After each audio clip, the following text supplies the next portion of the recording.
সমস্যা ছিল, অসুস্থ ছিল।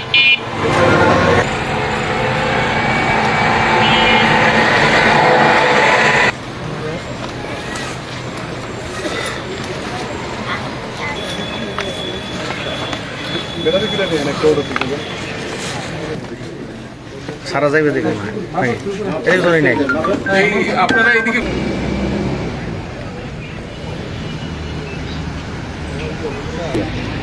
একটা সহজ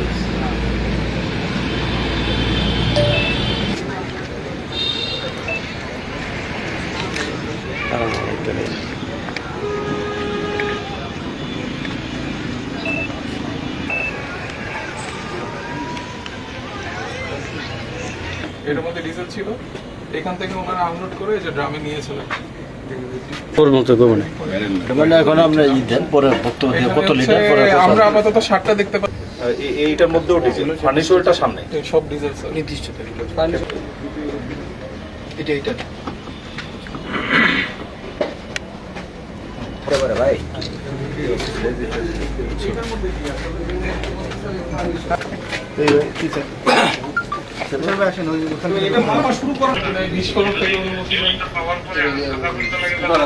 সজীব দেখা দে দেখা যাচ্ছে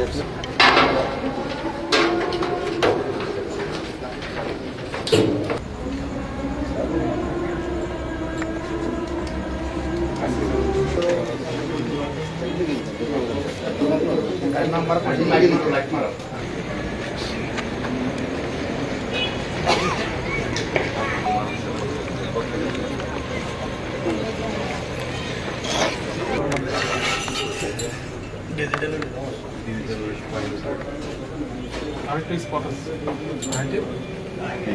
ওইটা স্যার বিশাল স্যার আরসিসি ফার্নিচার যেটা এটা মোবাইল কোন গাড়ির নাম্বার এই যে এটা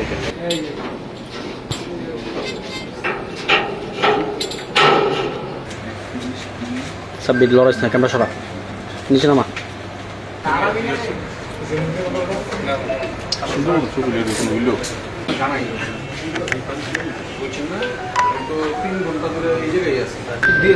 আবার একটু দেখে আসেন যান ছবি তুলে নিয়ে আসুন সামনে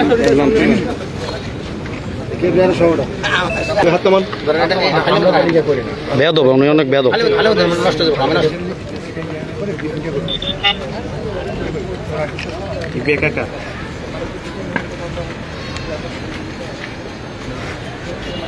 আমাদের জাতীয় নিরাপত্তা গোয়েন্দা সংস্থার গোপন খবরের ভিত্তিতে জেলা প্রশাসন নারায়ণগঞ্জ এবং নারায়ণগঞ্জ 62 বিজিবি ব্যাটালিয়নের সার্বিক সহায়তায় আমরা এখানে একটি মোবাইল কোর্ট পরিচালনা করি। মোবাইল কোর্ট পরিচালনাকারে আমরা এখানে 9100 লিটার ডিজেল হচ্ছে জব্দ করি এবং এখানে এই ডিজেলের যে বর্তমানে দায়িত্বে ছিলেন তিনি কোনো সদুত্তর দিতে পারেননি। ওনার সদুত্তর দিতে না পারায় আমরা ওনাকে বাংলাদেশ পেট্রোলিয়াম আইন 2016-এর 4 ধারা লঙ্ঘনে 20 ধারা অপরাধ যে উনি করেছেন সেই জন্য আমরা তাকে হচ্ছে 2 মাসের বিনাশ্রম কারাদণ্ড দিই এবং হচ্ছে 6,000 টাকা অর্থদণ্ড করি। অনাদায়ে 6 দিনের বিনাশ্রম কারাদণ্ড দেওয়া হয়।